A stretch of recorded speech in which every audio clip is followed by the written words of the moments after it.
Hey guys, Manny the author. You guys remember books? Yeah, me neither. Hell, most people don't even know how to read. And that's because the age of physical media is dying.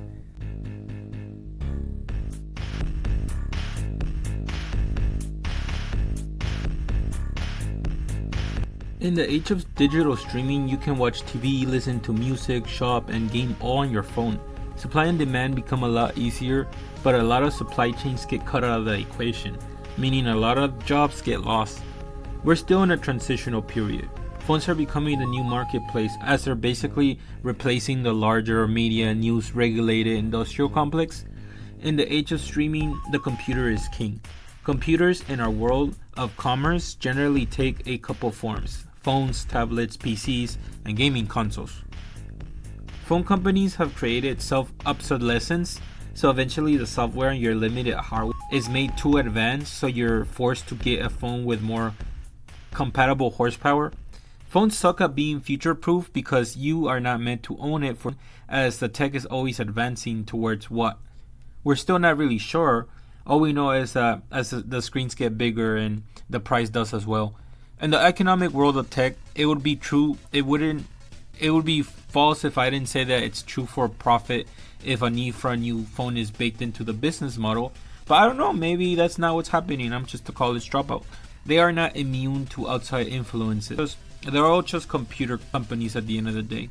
It seems to be Nintendo has been mirroring a lot of bad consumer practices, leading the way into a darker reality for the technology we own, or used to own, as now they want to set precedent to basically owning gaming. They want to own every part of the console cycle, locking away authority that used to be normal before, rising prices, and creating games that will go extinct because they have built-in self-destruct features. I don't really like the tone that this sets for the future, so let's talk about it in this video. While video games are not exactly one-to-one with books, that shouldn't mean they can't achieve the same level of export. Physical goods inherently hold more value over time, as it's an actual thing you can possess and trade or play whenever you want. If you teach a man to fish, you won't be able to charge him every day for a fish, am I right? Books as the reading media hold the most direct value when it comes to transferring ideas from one person to another in physical form. Games, on the other hand of the spectrum, where because a point of immersion is way lower, for a game it's basically a most friendly medium for someone to get an idea across without it taking a lot of work on the individual's part. In the modern world, developers wish to retain as much ownership over the gaming media as possible. Game cards are just the latest example of that. Basically all the weaknesses of physical with none of the upsides, locking away digital access behind a physical key that doesn't even hold any value aside from the access it grants. Let me put into context how dumb this is. They're trying to tell you if you want to own the game, the best they can do is give you a physical link to the download code with an imposed license or key chained to the card itself so that they don't actually have to give you the real game.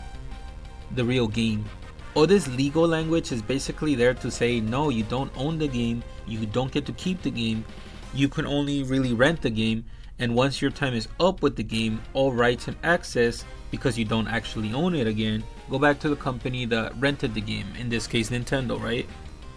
I mean, semantics, am I right? Clearly the age of owning a game is dead. Why? In my opinion, because the barrier between the knowledge it takes to create a game is going away, and in the age of streaming there's so much access to games that with so much supply, demand keeps going down. In the age of streaming, you can't sell a game, you rent it, because people effectively don't gotta buy your product if they don't respect it anymore. Why? Lots of reasons. For one, piracy, and also because there's no need when money is inflated and the gaming company keep overvaluing what in the next 5 to 8 years will effectively be a $20 a month hobby. Yes, a gaming crash is coming, but it's more of a paradigm shift than an economic crash. Nintendo has already decided to start creating technology that will become useless, games with expiration dates because it would be harder to charge for something you already have. So this is their way of maintaining control by establishing it, because yeah, they're kind of scared. So like, why does Nintendo even want to have the ability to break your console? It just seems like a way to establish more control because like stuff's not gonna stay the same. Xbox basically wants to speedrun the monthly subscription route, basically pay every month, enjoy a wide catalog of games. Like YouTube did to TV, the internet is rapidly downsizing a whole bunch of industries. As physical media continues to disappear, so does a lot of jobs that can't be done without a computer. We're basically living in an age where we're creating new, smaller work environments. Indie games are obviously the future for gaming, and AAA games are more like the dying carcass. We must eat in order to progress. We have gave birth to a new age of competition where smaller teams have better mobility when it comes to creating something with more impact that has more staying power other than AAA bloat. Dinosaurs can compete without legal legislative, I don't know what to tell you. They're intentionally adding safeguards so that they can blur the line between good and service, so that they can retain power as long as possible. As they keep reaching creative entropy within the corporate level, the more they go, the more they substitute actual creative game with greed. I keep saying this a lot, but before games were sold on a disc, and that disc had everything inside of it, just like a movie. But because making new stuff is hard and expensive, in this economy there's generally two types of trade, a good or a service. Behind the core, what we're left with is the relationship between the distribution of value and its increasing alienation of its ownership, basically pay more for less or pay more to own less. Even though reading a book is cool, it's never gonna beat a video game, even if it's Lord of the Rings, and there's a reason why. Books are old. They've already been explored and used as a way of expression. There's a reason why Lord of the Rings is still remembered and cited to this day, and will continue to inspire way more games and stories than whatever fraud game is out right now. Games from the 360 and PS2 era will still exist as they actually get to keep the legacy, the legitimacy that they were able to earn on the economic stage. The written media is probably one of the easiest to preserve. These new games, on the other hand, aren't gonna last a couple months on the collective zeitgeist. Why? Because modern games are not meant to last. Virtually designed rudimentarily differently than how they were in the past. They themselves have no value for the people, as they pretend to be a service, pretends to be a good, but is actually a money grab. They're empty of any virtue or truth. Video games are no longer in their golden age. They're in their Oprah Book Club days, and we don't even get to keep the pages. As the years have gone and technology has improved, supply costs, especially gaming, have only gone down, while demand only goes up. Aside from inflation, because I'm not gonna there's a lot of technological advancements that lead me to believe that making a game is going down, and these guys are just inflating it with dumb crap.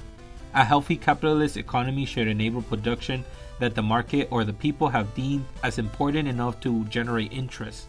There needs to be healthier competition and regulations, because the economy is just an abstract way of looking at the market, and what it produces is what the people want. The people decide. When something is no longer economically viable or demanded for, the people or the market will just stop paying for it.